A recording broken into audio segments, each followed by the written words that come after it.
이게 시간이 아니면 제가 앵콜을 받겠는데요. 우리 나중에 우리 성탄절 때 한 번 더 해주시면 좋겠다 그런 생각을 합니다. 혹시 해리 리버맨이라고 하는 이름을 들어보신 적이 있으신가요? 해리 리버맨, 잘 들어보신 이름은 아닐 거예요. 익숙한 이름은 아니신데요. 화가입니다. 이 해리 리버맨이라고 하는 분은요, 1880년에 폴란드에서 태어났고요. 1905년 25살이 되던 나이에 단돈 6달러를 가지고 미국으로 이민을 오게 됩니다. 뭐 그때 당시는 꽤 큰 돈이라고 할 수 있지만 요즘 6달러라고 하면 뭐 한 1,500원씩은 잡는다 쳐도 1달러에 1,500원이라 해줘도 뭐 돈 만 원이 안 되는 그런 아주 작은 돈이죠. 그런 돈을 가지고 이제 미국으로 이민을 오는데 문제는 이때 영어를 한마디도 못하는 사람이었어요. 그럼에도 불구하고 열심히 노력을 해서 그 뉴욕 할렘가, 어려운 사람들이 사는 동네입니다. 그 할렘가 중에서도 특히 이제 유태인들이 거주하는 지역에서 현금 출납원으로 그렇게 일을 시작해요. 아마 무슨 가게 같은 데서 이제 돈을 받고 그렇게 하는 그런 일을 시작한 것 같아요. 그래서 여기서 열심히 일을 해서 어느 정도 이제 생활이 좀 안정이 되니까 그때까지 모은 돈을 보니까 400달러가 있는 거예요. 여기 400달러를 가지고 홀란드에 있는 아내를 불러들여서 이제 뉴욕 맨해튼이라고 하는 그 아시죠? 지금은 세계 금융의 중심지라고 하는 그 맨해튼에서 로우 이스트 사이드라고 하는 그런 장소에서 이제 그 과자 도매상을 해요. 그런데 이 과자 도매상이 요즘 말로 표현하면 대박을 친 거예요. 얼마나 장소가 잘 되는지 11년 만에 큰 부자가 됩니다. 그렇게 부자가 돼서 열심히 장사하면서 살다가 그냥 평범하게 77세에 이제 은퇴를 하고 노인 복지 클럽에서 노년을 편안하게 보내는 그런 삶을 살고 있었어요. 이제 77세쯤 되시면은 우리 안장로님이 올해 어떻게 되셨죠? 70세, 예, 70세. 77세 혹시 해당되시는 분? 예, 우리 심장로님, 심현택 장로님 77세 되셨군요. 요즘 77세에 이분이 그 노인복지클럽이라는 게 우리로 얘기하면 시니어 클럽이라고도 얘기할 수 있고 노인복지관 같은 곳입니다. 이제 그곳에서 무슨 일 하면서 보내셨냐면 그 서양 장기라고 그러죠. 우리의 장기에 해당하는 서양 장기인 체스 두는 일을 하면서 매일매일 소모를 한 거예요. 이제 체스 두는 친구 하나 사귀어가지고 매일 복지관 가서 체스 두고 이런저런 이야기하다가 하루 생활을 끝내고 그랬는데 어느 날 이 친구가 안 오는 거예요. 체스 친구가. 그러니까 이분이 친구가 없으니까 체스를 혼자 둘 수 없으니까 멍하니 앉아 있게 되자 한 젊은 청년 자원봉사자가 와서 어르신 그냥 오늘 체스 두시는 친구분이 안 오시는 모양인데 그냥 멍하니 앉아 있지 마시고 저기 미술실에 가서 그림을 좀 그려보시는 건 어때요? 그렇게 제안을 했어요. 그랬더니 해리 이버맨이 뭐라고 그랬냐면 애기 이 사람아 내가 지금 77세에 무슨 그림을 배워 나 평생에 그림 붓을 잡아보지도 못했어 그런 소리 나한테 하지도 마 그렇게 이야기를 합니다. 이 청년이 아주 강하게 도전을 해요. 에이 어르신 그림을 못 그리는 게 문제가 아니고 어르신의 마음이 문제군요. 마음 때문에 못 하시는 거지 하시려고 마음만 잡수시면 얼마든지 하실 수 있어요. 그렇게 도전을 합니다. 그랬더니 이 해리 리버맨이라는 할아버지죠. 77세니까 속으로 좀 마음이 상했어요. 빈정이 상했어요. 이씨 젊은 놈이 나한테 뭐 마음이 어쩌고 저쩌고 내가 한번 해보지 뭐. 그래서 이제 미술실에 들어가서 그림을 그려보니까 뭐 별로 어려운 것도 없는 것 같고 재미도 있는 것 같아요. 그래서 이 그림 교실에서 10주 동안 그림 그리는 것을 배우게 돼요. 그래서 이분이 77세에 10주 동안 그림 교육을 받고 그림을 그리기 시작해서 화가가 됩니다. 이 할아버지 사진 한번 보실래요? 예, 이분이에요. 해리 리버맨이라고 하는 분입니다. 재밌는 건요, 이 77세부터 그림을 그리기 시작하는데 이 할아버지가 그림에 재미를 붙여서 매일 그림을 그리는 거예요. 그래서 80세 때 첫 개인전 전시회를 열어요. 그리고요 101세 때 22번의 개인 전시회를 합니다. 예. 그리고 1983년에 세상을 떠나셨어요. 여러분들 이분의 그림이 어떤 그림이 있는지 한번 보실래요? 자, 굉장히 색채가 강렬하죠. 여러분들 인터넷에 가셔서 해리 리버맨의 그림 그러면 수많은 작품들이 뜹니다. 또 하나 보실까요? 한 장만 더 보시죠. 예, 여러분들 딱 그림을 보면서 무슨 느낌이 드세요? 감동이 없으시군요. 예? 아니, 저희 70세가 넘은 할아버지가 100세가 된 그 시대에 그린 작품들이면 감동이 없으십니까? 예? 이분이요, 미국의 평론가들, 미술 평론가들로부터 극찬을 받았어요. 뭐라고 극찬을 받은 줄 아십니까? 여러분들 이분의 그림을 잘 보면 누구의 그림하고 좀 유사한 것 같은 느낌이 안 드세요? 이분을 뭐라고 평가했냐면 원시적인 시선을 가진 미국의 샤갈이다, 그렇게 평가를 했어요. 이건 대단한 극찬입니다, 여러분들. 이분이 그림을 그렸던 시대는 1980년대니까 20세기예요. 지금은 여러분들 21세기를 살고 계십니다. 그런데 이 21세기를 사는 미국의 많은 부자들이요, 또 미술 애호가들이 이분의 그림을 사 모으는 게 아주 유행처럼 그렇게 지금도 진행되고 있다는 거죠. 한 통계 자료를 보면 사람이 자기 자신에게 있는 어떤 재능이나 능력을 다 사용하지 못한다고 그래요. 보통은요 15%에서 20% 정도밖에 사용하지 못하고 나머지 재능들은 활용하지 못한 채 그냥 인생을 마감하게 된다, 그런 통계가 있어요. 그래서 만일 여러분들에게 있는 그 재능이나 능력을 잘 개발해서 활용할 수 있다면 그 재능이나 능력으로 인해서 세상에서 승리할 수 있는, 경쟁력 있는 그런 삶을 살아갈 수 있다, 그렇게 통계 자료가 말하고 있습니다. 여러분들은 어떠십니까? 우리 교회는 주로 어르신들이 좀 많으시다 보니까 무슨 얘기를 하면 아이고 목사님, 내가 이 나이에 뭘 하겠어요. 아이고 목사님, 그런 얘기 하지 마세요, 그렇게 말씀하세요. 근데 여러분들, 우리 교회에 80 넘은 어르신들이, 또 우리 안장로님은 제일 젊으신 편이지만, 여러분들 작년 12월부터 색소폰을 시작하셨어요. 지금 거의 이제 한 8, 9개월 되셨는데요. 혼자, 그러니까 독학으로 하는 겁니다. 지금 무슨 선생님 따로 없이 독학으로 하시는데요.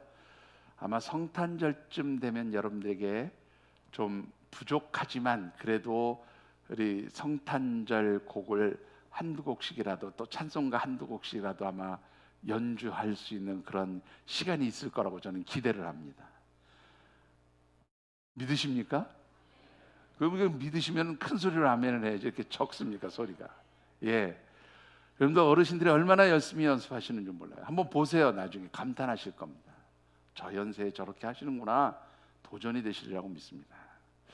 자, 여러분들, 내게 있는 재능은 사실은 잘 찾아내는 게 중요해요. 그리고 그것을 연습하고 사용하면 거기서 하나님 역사가 나타나게 되는 줄 믿습니다. 자, 우리 고래 묵상하는 말씀의 주제 같이 한번 읽어보시죠. 하나님의 능력, 세상을 이기는 영적 경쟁력입니다. 예, 한 번 더 읽어보시죠. 하나님의 능력, 세상을 이기는 영적 경쟁력입니다. 예, 우리가 하나님의 백성, 하나님의 자녀로 이 세상에서 살아가면서 어떻게 하면 이 세상에서 능력 있는 하나님의 백성, 참으로 이 세상에서 인정받는 하나님의 자녀들로 살아갈 수 있을까? 어떻게 하면 그것이 가능할까? 이런 관점에서 우리 9월의 말씀을 묵상하고 있습니다. 그리고 특별히 이 세상에서 하나님 백성, 하나님 자녀답게 살아가기 위해서는 참으로 하나님의 능력, 하나님의 도우심을 힘입어 살아갈 때 우리는 영적으로 경쟁력 있는 그런 삶을 살아갈 수 있다라고 말씀을 드렸습니다. 오늘 세 번째로 드리고 싶은 말씀은요, 우리가 하나님의 자녀들로서 이 세상에서 정말로 하나님의 인정을 받고 이 세상이 인정하는 그런 성공하는 하나님의 백성으로 살아가기 위해서 정말로 중요한 것은 하나님께서 우리에게 주신 재능, 하나님께서 우리에게 주신 그 능력을 잘 사용하는 사람이 바로 영적 경쟁력이 있는, 하나님께 인정받는 그런 성공의 사람, 승리의 사람이 될 수 있다라는 말씀을 드리고 싶습니다. 오늘 우리에게 주신 하나님의 말씀은 우리가 너무나 잘 아는 예수님께서 비유로 들려주신 달란트 비유의 말씀이에요. 특별히 이 말씀 가운데는 하나님께서 우리 각 사람에게 주신 재능, 달란트가 얼마나 귀하고 소중한 것인가 하는 것을 아주 잘 보여주고 있고요. 또 그 달란트를 잘 사용할 때 주시는 하나님의 축복이 아름답게 기록되어져 있는 그런 말씀입니다.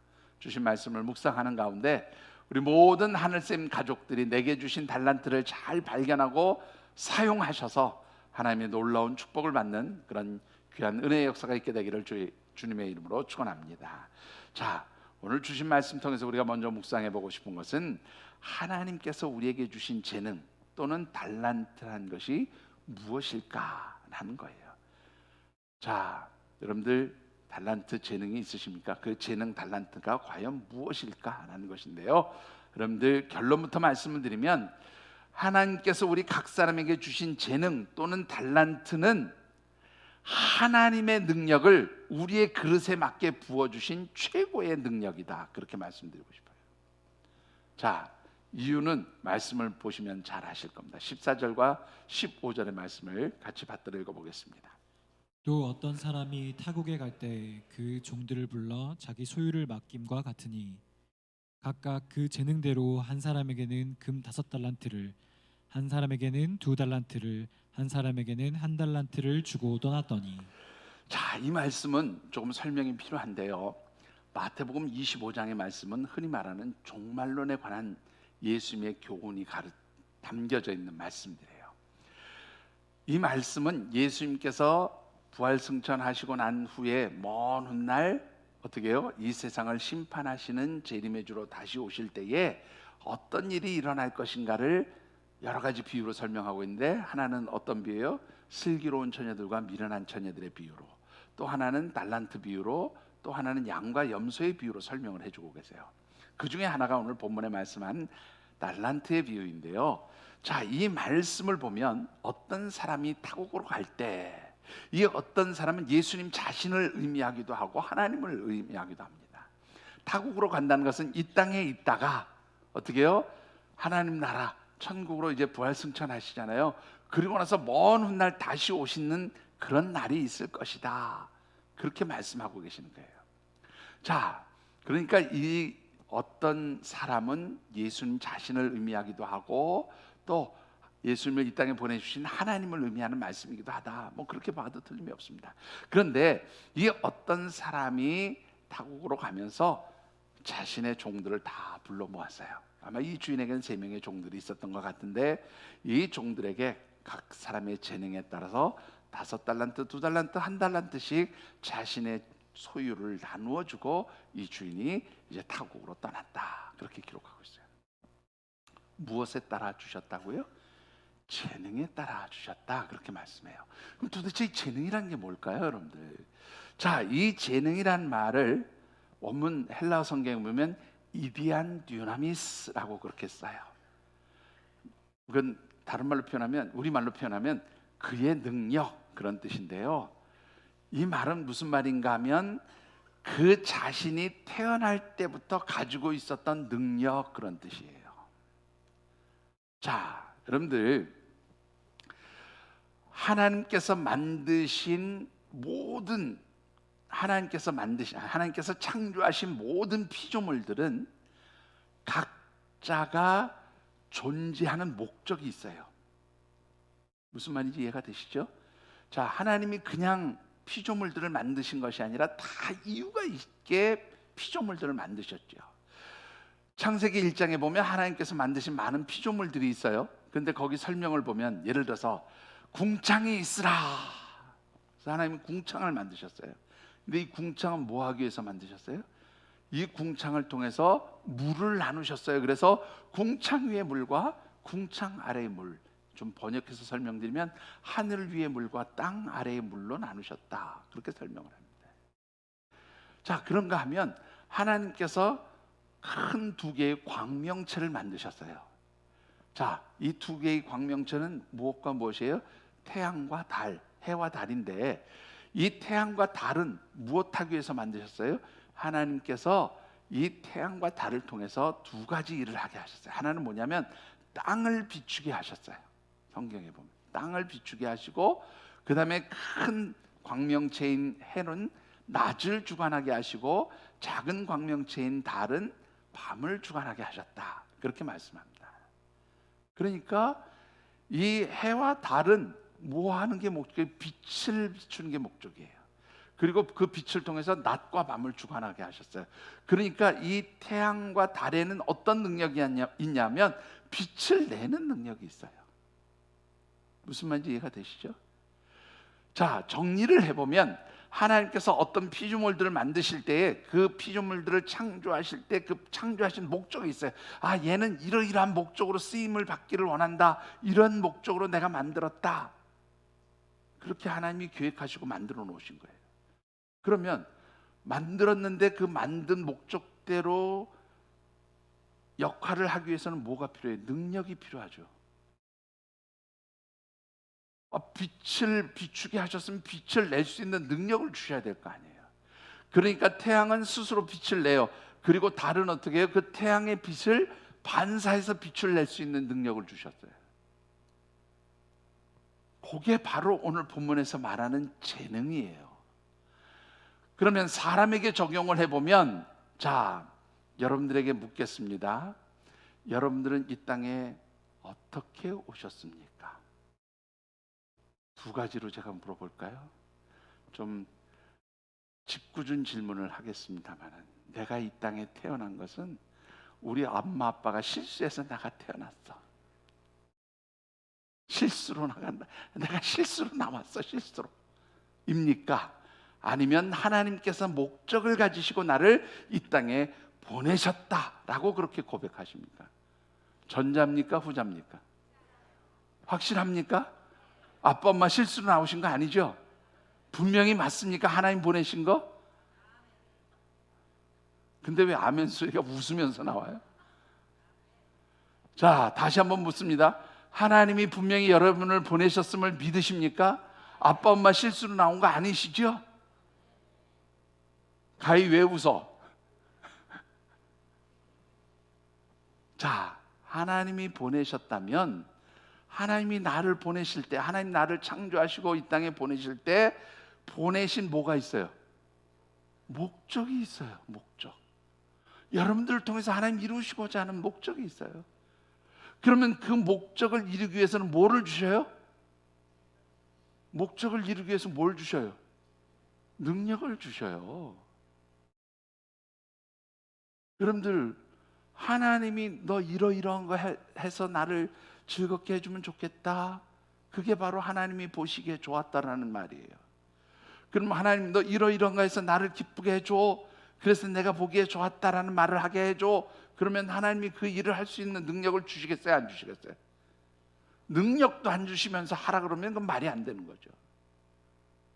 그러니까 여러분들 한 사람 한 사람에게는 뭐가 있어요? 재능이 있어요. 그게 바로 하나님께서 여러분들에게 주시는 능력이에요. 여러분들, 그런데요, 여러분들 이 하나님께서 우리 각 사람에게 주신 그 재능, 그 능력은 누구 거예요? 내 거예요? 누구 거예요? 여러분들 이 말씀을 잘 보세요. 14절을 한번 다시 보시면, 어떤 사람이 타국에 갈 때 그 종들을 불러 자기의 뭐를 줬어요? 소유를 주었어요. 그 소유를 재능에 따라서 달란트라는 것으로 나누어 주셨단 말이에요. 그런데 사실은 이 뜻은 정확한 표현을 하면 하나님이 주신 그 소유, 곧 재능은 다른 말로 바꾸면 뭐하고 똑같아요? 달란트라, 그렇게 말씀드릴 수가 있어요. 그러면 여러분들에게 있는 그 능력은 누구의 능력이에요? 하나님의 능력이에요. 여러분들이 가진 재능은 누구의 능력이에요? 하나님의 능력이에요. 그런데 여러분들 보통 뭐라고 얘기합니까? 아이고 목사님, 저는 아무런 재능이 없어요. 아이고 내가 뭐 조금 할 줄 아는 거인데 이거 아무것도 아니에요. 이거요 쓸데없는 재능이에요. 쓸데가 없어요. 혹시 그렇게들 자주 이야기하시지 않습니까? 특별히 목사가 연말 연초 돼서 무슨 직분을 맡기려고 하면 목사님 저는 아무것도 할 수가 없어요. 전 능력이 안 돼요. 재능이 없어요. 특히 찬양대 쓰라 그러면 아주 질색을 합니다. 근데 여러분들 이 말은 무슨 말이냐면 내가 능력이 없는 게 아니라 하나님이 주신 능력이 하찮은 거예요. 이런 말이 되는 건 여러분들 아세요? 여러분들이 그 말을 하는 순간 누가 능력 없는 사람이 되느냐 하면 하나님께서 능력 없는 분이 되는 거예요. 누가 능력을 주셨는데? 하나님이 능력을 내게 주셨는데 아이고 이거 아무것도 아니에요. 이거 별거 아니에요. 별 볼 일 없어요. 이러는 순간 하나님이 내게 주신 능력이 아무런 가치 없는 것이 돼버린다 그 말이에요. 여러분들 말 조심하셔야 돼요. 여러분들에게 있는 능력은 내 능력이 아니에요. 누가 주신 능력이에요? 하나님의 능력이에요. 그래서 하나님께서 내게 주신 능력을 여러분들이 귀하게 여기셔야 돼요. 그거를 하찮다고 별 볼 일 없다고 아무것도 아닌 것이라고 그렇게 말씀하는 순간 여러분들은 누구를 욕되게 하는 거예요? 하나님을 욕되게 하는 거예요. 올 연말에 한번 보겠습니다. 하나님께서 우리 사랑하는 성도님에게 이러이러한 직분을 맡기시기를 원하십니다. 그럼 뭐라고 해야 돼요? 하나님께서 제게 귀한 능력 주셨기 때문에 제가 순종하겠습니다. 이렇게 얘기하셔야 되는 거예요. 아멘 소리가 한 분밖에 안 나오네. 아멘 하십니까? 예. 홍 집사님 왜 아멘 안 해요? 여러분들, 여러분들에게 있는 재능과 능력은 하나님이 주신 거예요. 그게 아무것도 아닌 게 아니라 하나님의 능력이에요. 누구의 소유예요? 하나님이 가지신 하나님의 능력을 여러분들에게 주셨어요. 여러분들 제가 조금 전에 이 재능을 이디안 듀나미스라고 그렇게 표현했잖아요. 이 듀나미스라는 말을 오늘 우리 전사님 찬양인도 하시면서도 그 말을 했는데요. 성령님의 능력, 바로 그때 쓰는 단어가 듀나미스예요. 너희가 성령이 너희에게 임하시면 예루살렘과 온 유대 성령이 너희에게 임하시지 흥분해가지고 제가 지금 성령이 너희에게 임하시면 너희가 무엇을 받고? 권능을 받고 할 때 그 권능이라는 말이 듀나미스예요. 이 말이 여러분들 재능이란 말 가운데 들어가 있다는 것은 여러분들이 가지신 그 능력이 하나님이 주신 권능이에요. 하나님 주신 능력이에요. 그래서 그것을 여러분들이 가볍게 여기시면 절대 안 돼요. 자, 하나님이 주신 그 능력, 재능 어떤 가치가 있을까요? 여러분들 오늘 이 말씀을 보면 각 사람에게 5, 2, 1달란트씩 줬어요. 그러면 이 1달란트의 값어치를 한번 생각해 보시자고요. 이 1달란트의 값어치가요 어떤가 하면 구약 시대는 1달란트에 그 사용하는 것이 무엇으로 사용했냐면 달란트라는 단위가 무게 단위였어요. 무게 단위. 여러분들 성경에 보면 숫자가 하나 붙어 있거든요. 거기에 보면 금, 은을 다루는 무게, 중량 그렇게 되어 있습니다. 한번 보시죠. 어디에 그렇게 되어 있냐면 달란트 앞에 일자가 붙어 있거든요. 그 일자 앞에 보시면 뭐라고 되어 있냐면 금, 은의 중량 그렇게 되어 있어요. 예, 무게를 다는 단위라 그렇게 되어 있는데요. 구약 시대는 이 달란트라는 말을 주로 금이나 은의 무게를 다는 기본 단위로 썼습니다. 구약 시대에 금 1달란트, 오늘 본문에 보면 금 달란트라고 그랬잖아요. 구약 시대의 금 1달란트는 몇 킬로냐면 34kg 정도를 얘기해요. 여러분들 요즘에 금 1kg가 얼마쯤 가는지 혹시 아십니까? 얼마요? 홍 집사님 40? 제가 돈 드릴게요. 1kg에 40, 1000만 원도 드릴게요 내가. 여러분들 금 1g에 얼마인 줄 아십니까? 제가 오늘 시세를 딱 뒤져보니까 109,700 얼마인가 그래요. 109,000원, 약 11만 원 정도 되는데 우수리 떼고 10만 원이라고 치십시다. 1g에 10만 원. 1kg이면 얼마일까요? 참 산수도 진짜 안 돼요, 그죠? 1g에 10만 원이면 1kg이면 얼마예요? 그러면서 애들 공부 못한다고 야단치죠. 예? 예. 그래도 숫자를 다루시는 분이어서 빠르시군요. 1g이 1000개 있으면 1kg예요. 그죠? 그러면 10만 원이 1000개 있으면 얼마예요? 1억입니다. 1억. 예. 그런데 1kg가 1억이에요. 이게 오늘 시세라면 34kg면 얼마예요? 그것도 계산이 안 되시죠? 34억이에요. 여러분들 어떻게 생각하십니까? 여러분들에게 하나님이 1달란트 주시면 아이고 까짓 이거 별것도 아닌데 왜 주시고 그러세요? 그러시겠어요? 아이고 1달란트는 그만두시고 그냥 1달란트의 10분의 1인 예? 얼마에 10분의 1이면 예?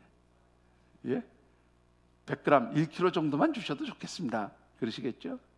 아이 1kg는 그만두고 뭐 그냥 100g만 주셔도 100g 1kg인가요? 어찌됐든 1달란트면 금으로 따지면 34kg 34억이 2달란트면 68kg니까요 68억 3달란트면 5달란트면 170억입니다. 신약 시대는 단위가 좀 달라서 20kg로 따졌어요. 그렇게 따져도 금 1달란트면 20억 2달란트면 40억 5달란트면 100억을 주신 거예요. 작은 겁니까? 엄청 큰 걸 주신 거예요.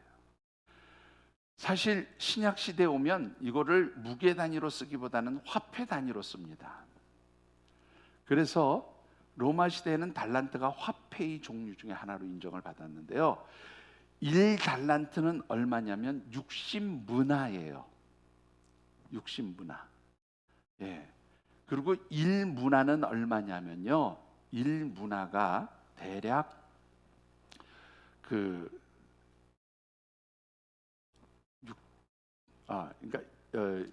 1문화가 죄송합니다. 1달란트가 60문화예요. 예. 그리고 그 1문화는요. 얼마냐면 100데나리온이에요. 예. 100데나리온. 죄송합니다. 제가 지금 갑자기 순간적으로 산수가 안 나가죠. 1달란트가 60문화고 1문화는 100데나리온 혹은 100드라크마라고 얘기해도 돼요. 그러면 1달란트는 몇 데나리온입니까? 제가 헷갈리게 해서 죄송해요. 1달란트가 60문화 1문화는 100데나리온 이래도 이제 안 되십니까? 1달란트는 몇 데나리온이에요? 6,000데나리온이에요. 6,000드라크마입니다. 1데나리온은 얼마냐면 건강한 사람, 건강한 노동자가 막일꾼으로 가서 하루에 받는 일당이 1데나리온이에요. 여러분들 요즘 막노동꾼이 하루 나가서 얼마 받습니까? 예? 예.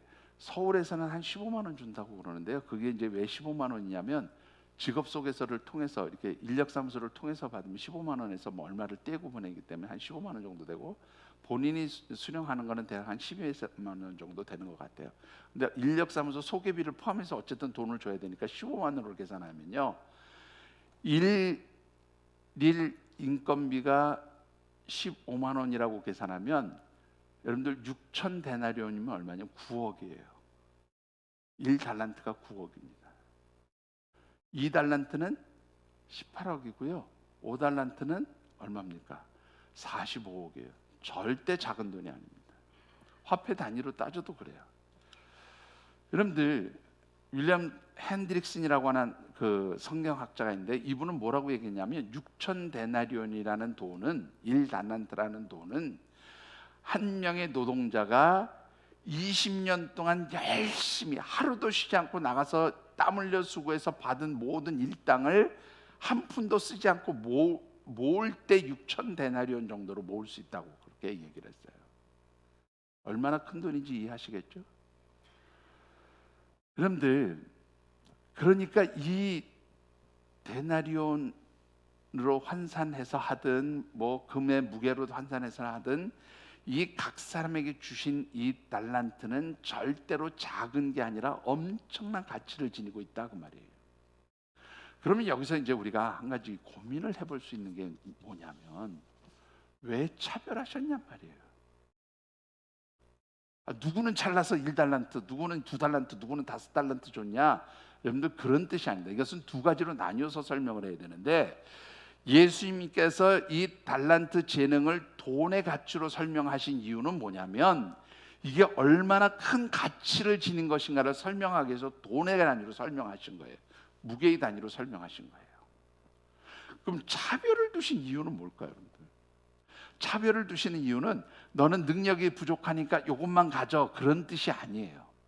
여러분들 이것을 참고해 볼 수 있는 말씀이 로마서 12장 6절의 말씀입니다. 같이 한번 받들어 읽어보시죠. 우리에게 주신 은혜대로 받은 은사가 각각 다르니 혹 예언이면 믿음의 분수대로.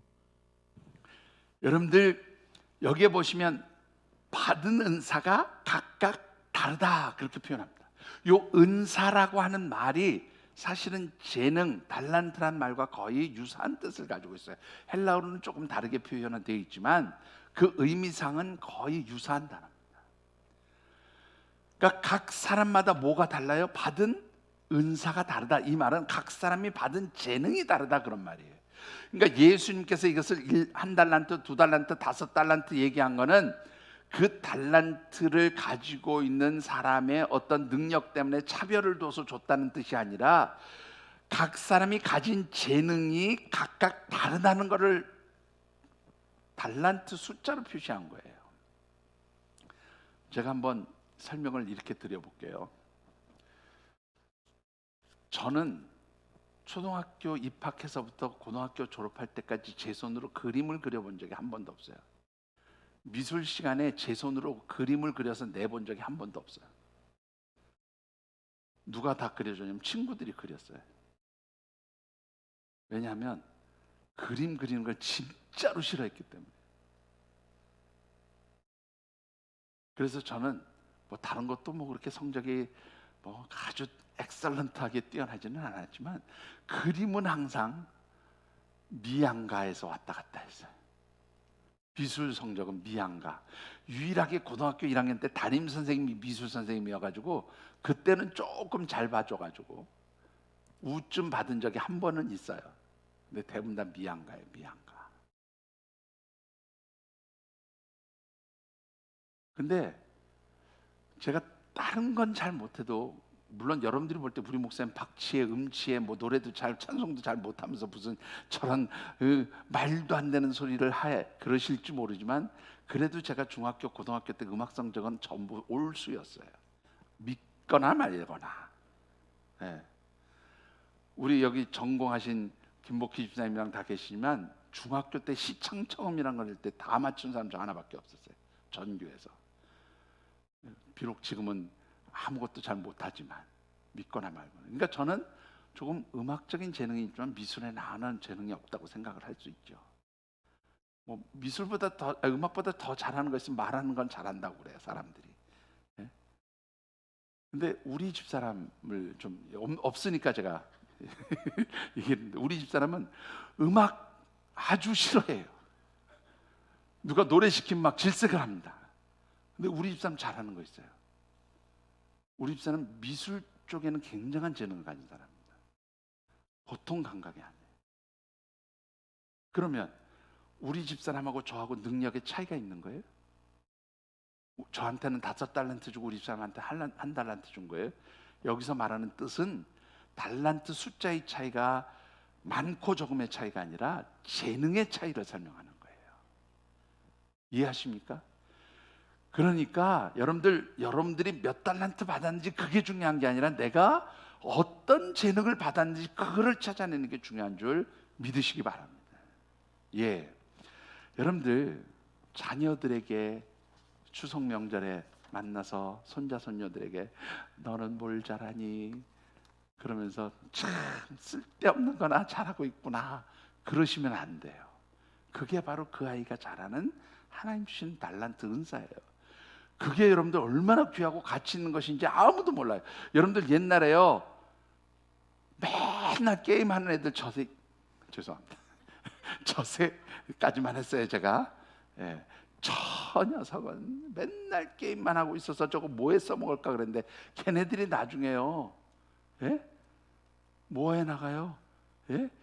온라인 게임에서 이거를 무슨 지식 뭐 e스포츠, 예? 뭐 그래가지고요 그거 상금 걸고 걔네들이 스타가 되고 돈 얼마나 벌었어요. 여러분들 쓸데없는 건 하나도 없어요. 하나님 주신 거 다 귀한 거예요.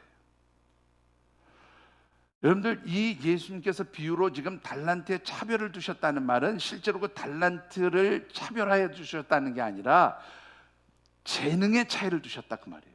어떤 사람은 돈을 잘 관리할 수 있는 재능, 어떤 사람은 행정의 능력, 어떤 사람은 미술을 잘할 수 있는 능력, 음악을 잘할 수 있는 능력, 운동을 잘할 수 있는 능력, 공부를 잘할 수 있는 능력, 말을 잘할 수 있는 능력, 각 사람에게 주신 재능이 다르다라는 말을 표현한 것이고, 돈의 가치로 환산했다는 것은 아까도 말씀드렸지만 이것이 얼마나 큰 값어치가 있는 것인지를 설명하기 위해서 그렇게 말씀하신 거예요. 자, 여러분들은 어떤 재능을 가지셨습니까? 여러분들에게 있는 재능이 귀한 줄을 믿으시기 바랍니다. 하나님이 주셨기 때문에 귀한 거예요. 하나님이 주셨기 때문에 이것은 소중한 거예요. 여러분들 왜 이런 재능을 주셨을까요? 두 가지 이유가 있습니다. 첫 번째 이유는요, 여러분들 누가복음 19장 13절 말씀을 보시면 아주 잘 나타나 있습니다. 그 종 열을 불러 은화 열 문화를 주며 이르되 내가 돌아올 때까지 장사하라 하니라. 그 다음에 25장 7절 마태복음 25장 27절도 읽어보시죠.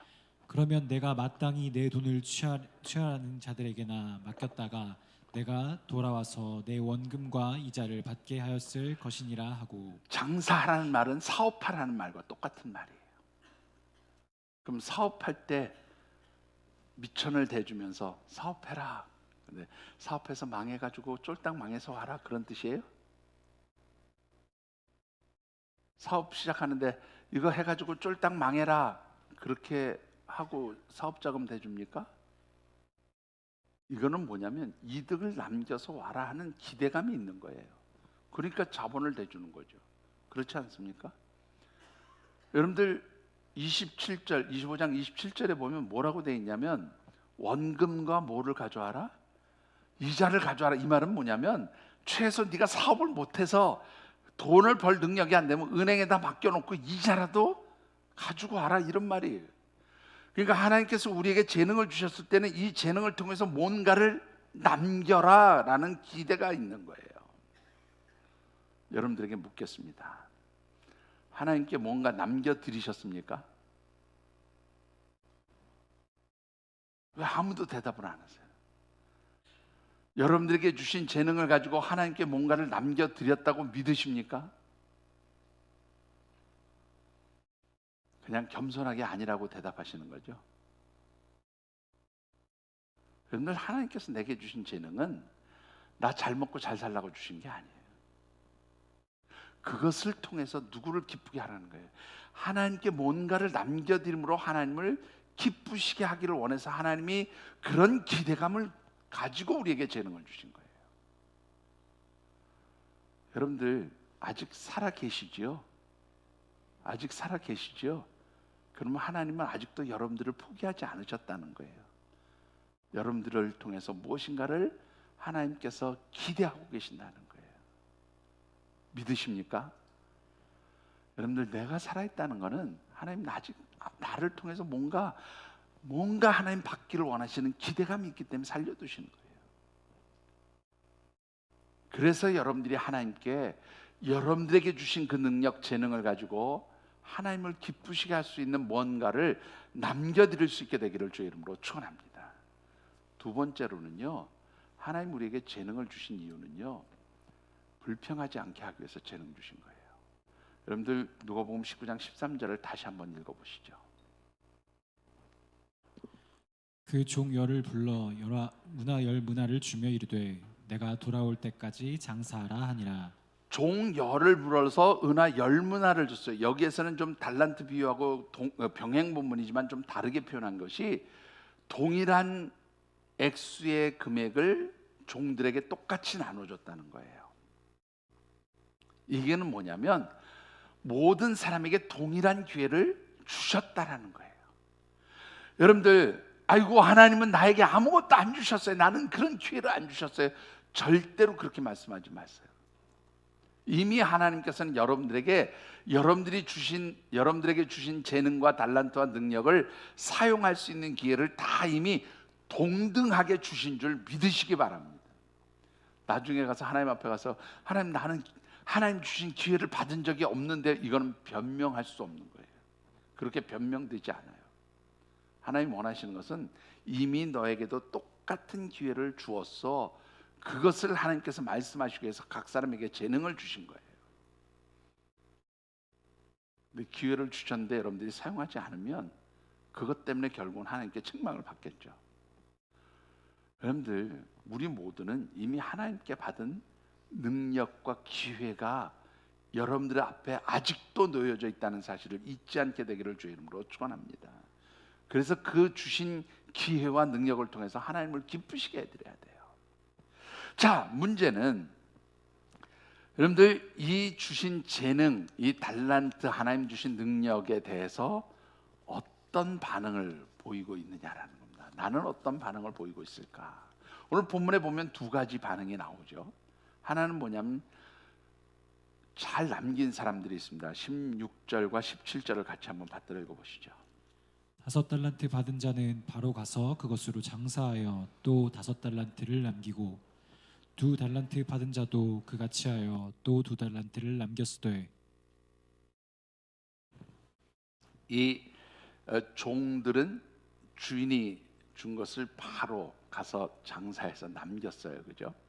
여기서 종이라는 말은요, 둘로스라고 하는 단어를 쓰는데, 사실 둘로스라는 말보다는 무슨 뜻이 더 강한 정확한 표현이냐면 오이코노모스라고 하는 단어를 쓰는 게 더 정확한 표현이에요. 사실은 이게 무슨 뜻이냐면, 둘로스는 뭐냐면 노예를 의미하는 단어고요, 오이코노모스라는 말은 청지기를 의미하는 단어인데요, 사실 이 원문상의 뜻을 더 정확하게 표현한 것은 오이코노모스라고 이렇게 표현되는 것이 더 정확합니다. 주인이 청지기에게 맡겼어요. 이거는 뭐냐면, 너 이거 잘 관리해서 뭔가를 잘 관리하고 남기고 더 풍성하게 만들어라, 이렇게 할 때에 그 어떤 것을 맡기는 사람이 청지기예요.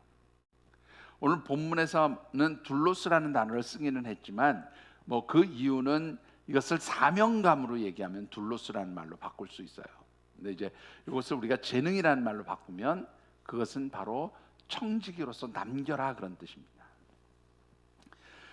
그러니까 이 두 사람은 주인이 이 재물을 맡긴, 이 재능을 맡긴 이유를 잘 알고 그것을 잘 사용했어요. 그래서 인정을 받은 겁니다. 그래서 축복을 받는 거예요. 여러분들, 이 오이코노모스를 갖다가 영어로 표현하면 뭐라고 표현할 수 있냐면 이코노미스트라고 그렇게 표현해도 되고요, 뭐 가장 쉬운 단어로 표현하면 CEO예요. CEO. 너의 삶을 내가 잘 경영해서 뭔가를 남겨라, 그래서 하나님 재능을 주셨다, 그런 뜻입니다. 그러니까 여러분들은 하나님께로부터 받은 것을 잘 경영할 수 있는 최고 경영자예요. 내 삶을 내가 경영할 수 있는 최고 경영자예요. 그러니까 여러분들이 그것을 잘 활용하셔야 돼요. 그래서 남기셔야 돼요. 여러분들, 보통 우리 전문 경영인이라고 해서 그룹 회장 되는 사람이 계열사를 각 부하 직원들한테 맡기죠. 그거를 보통 CEO, 전문 경영인이라고 보통 이야기를 합니다.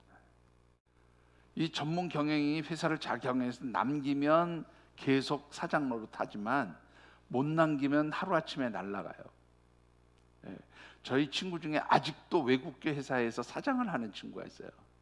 정말로 일을 잘해서 인정받습니다. 굉장한 돈을 지금도 받고 있어요. 근데 이제 본인이 힘들어서 못하겠다고 그러는데요, 본인이 나 이제 놀고 싶어 만나기만 하면 그 얘기예요. 그러면서도 못 놓더라고요.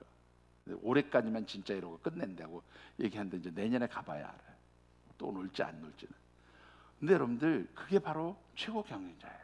하나님 여러분들에게 그렇게 최고 경영자의 힘을 주신 거예요. 누구를 경영하도록, 자기의 인생을 경영하도록 그렇게 주셨다는 거예요. 문제는 이 경영하도록 주셔서 잘 남기는 사람이 있는가 하면 그렇지 않은 사람이 있어요. 바로 땅에 묻은 사람이죠. 왜 이런 결과를 가져왔을까라는 건데, 세 가지 이유가 있습니다. 오늘 설교가 조금 긴데요, 중요하기 때문에 조금 길어도 들으세요. 세 가지 이유가 있어요. 첫 번째 이유가 뭘까요? 여러분들, 이 한 달란트 받은 사람이 남기지 못하고 그렇게 묻어둔 첫 번째 이유가 18절에 나옵니다. 같이 읽어보시죠. 한 달란트 받은 자는 가서 땅을 파고 그 주인의 돈을 감추어 두었더니. 여러분들 여기 보시면 가다라는 단어가 나는데요, 아페르코마이라고 하는 단어를 씁니다. 아페르코마이. 그런데 여러분들 16절에도 잠깐 보시면 가서라는 단어가 또 나와요. 가다라는 단어가 또 나옵니다. 5달란트 받은 자는 바로 가서, 또 17절에도 2달란트 받은 자도 바로 가서, 이렇게 가다라는 단어가 나오는데요, 이 16절과 17절에 쓰는 가다라는 단어는 포리오마이라고 하는 단어를 써요. 포리오마이.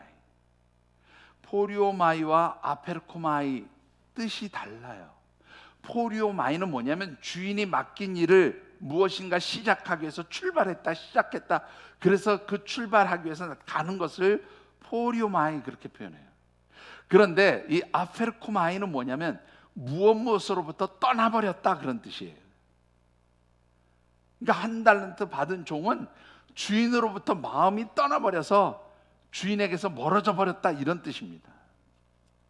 왜 그랬을까요? 왜 이 한 달란트 받은 사람은 그랬을까요? 이 한 달란트 받은 사람은 주인의 마음을 제대로 알지 못했어요.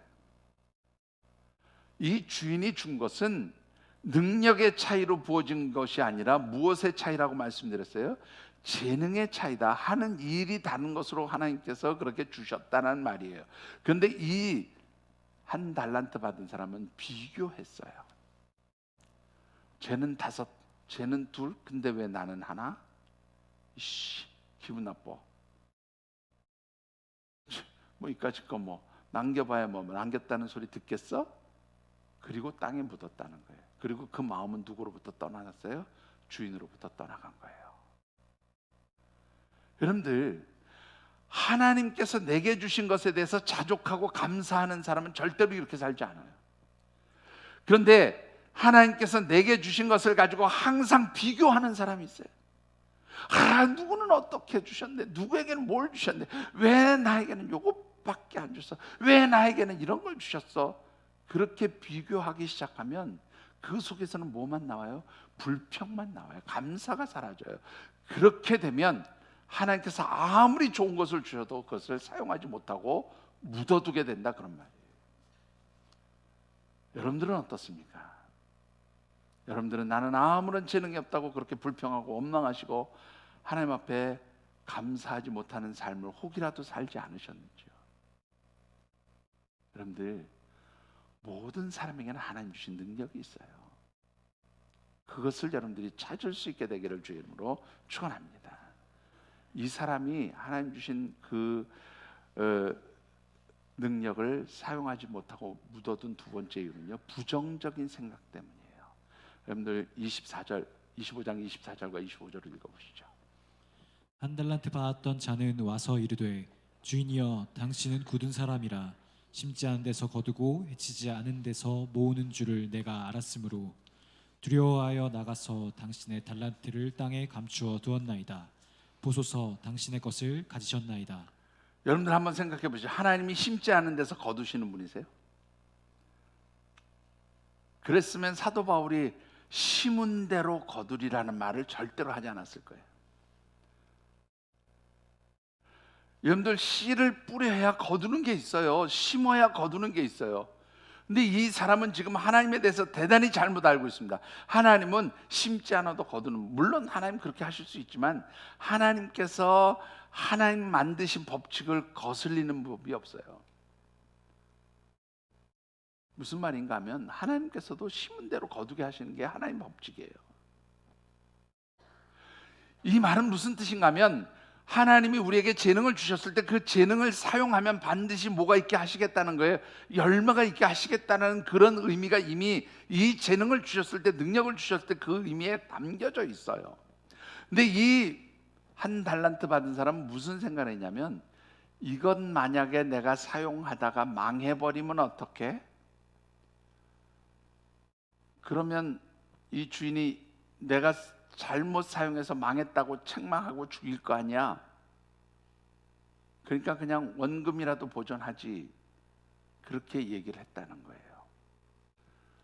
여러분들 안 쓰고 죽느니 쓰다가 망해도 죽는 게 낫지. 제 표현이 무슨 말인지 아세요? 지금 이 사람은 써보지도 못하고 죽게 생겼어요. 차라리 써나보고 죽으면 말이나 못하지. 써보지도 못하고 죽는 거 얼마나 억울하겠어요. 여러분들, 하나님이 여러분들에게 재능을 주셨을 때는 써보라고 주신 거예요. 그리고요, 그 의미 가운데는 무슨 뜻이냐면 19절에 보시면 무슨 뜻이냐면 결산하러 왔다, 그런 말이 있죠. 이 결산하다라는 말 가운데는 어떤 의미가 담겨져 있냐면 내가 그거 잘 남길 수 있도록 도와주겠다는 뜻이 그 속에 있어요. 하나님이 여러분들에게 주신 재능 써보세요. 그러면 하나님이 그것이 남길 수 있도록 도와주시는 줄 믿으시기 바랍니다. 그런데 써보지도 않고 이거 쓰다가 망하면 나 큰일 나지 그러고 가는 거예요. 여러분들, 이왕 죽을 거 써보고 죽지 쓰지도 못하고 죽을 짓을 왜 합니까? 제가 그런 분들 참 많이 봤어요. 부자들이에요. 진짜 부자들인데요, 그거 못 써요. 하등하고요. 아이고, 나 같으면 저렇게 안 살겠다 싶은데요, 진짜 그런 분들이 돈 10,000원을 가지고 부들부들 떨어요. 제가 언젠가도 한번 그런 얘기했는데, 제가 아는 유명한, 여러분들이 이름 되면 다 아실 만한 장관도 하고 우리나라 유명한 공사의 사장도 하신 분인데요, 이분 부인 권사님이 참 굳으신 분이에요.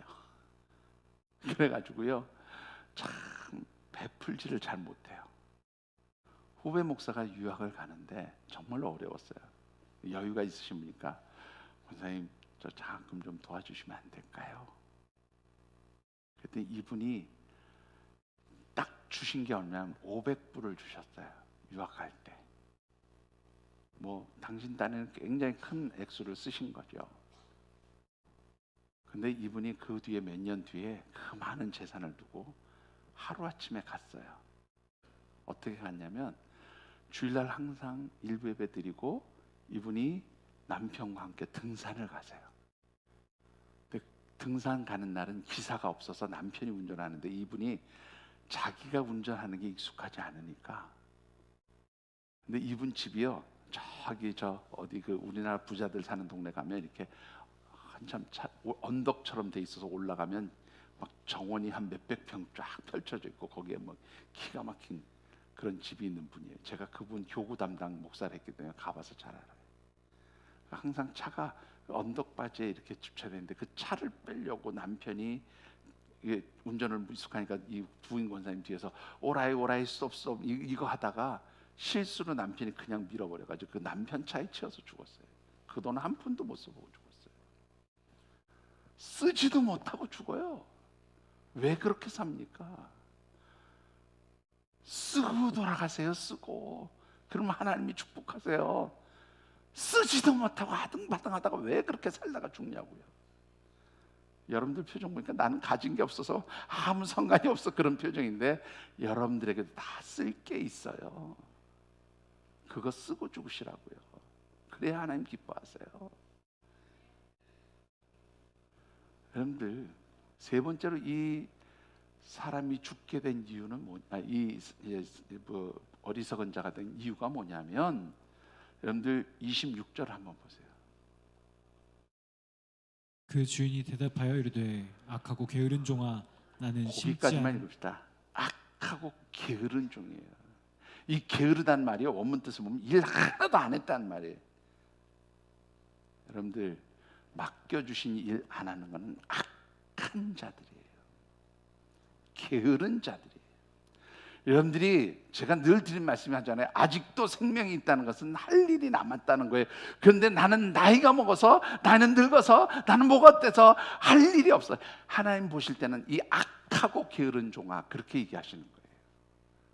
여러분들, 제가 웃으면서 얘기하니까 여러분들이 우습게 들리시는지 모르는데 이거 무서운 얘기예요. 한번 두고 보시자고요. 연말에 가서 악하고 게으른 종이 될지 순종하실지는 한번 두고 보십시다. 여러분들 순종하셔야 돼요. 내게 주신 일에 대해서 하나님, 이것이 나를 통해서 하나님 이루시기를 원하는 일이군요. 그것을 하나님 기뻐하시는 줄 믿으시기 바랍니다.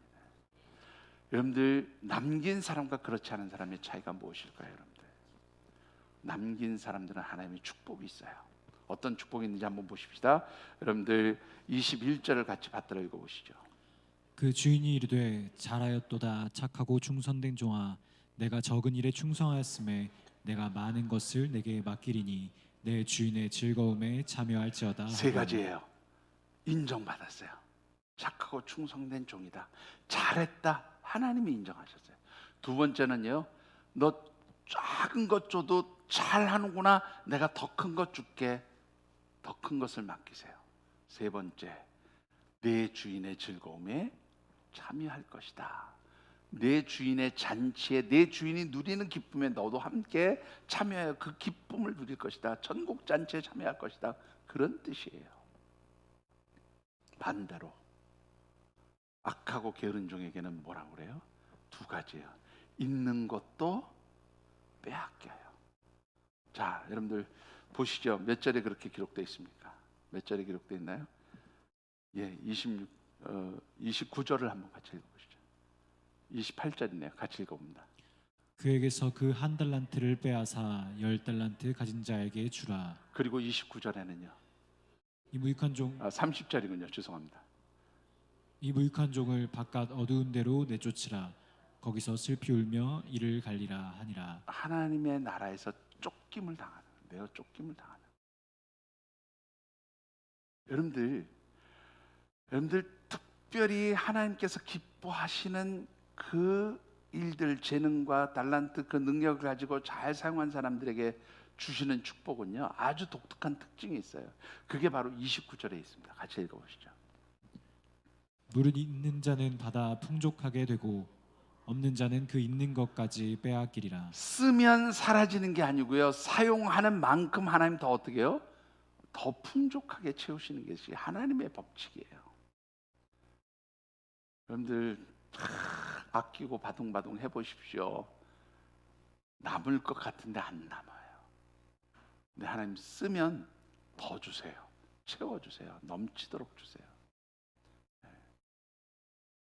여러분들 나눌 수 있게 되시고 쓰실 수 있게 되시고 사용할 수 있게 되기를 주님의 이름으로 축원합니다. 그러면 더 많은 것들을 주시는 것이죠. 말씀을 맺습니다. 이랜드 그룹이 처음 세워질 때 이야기인데요.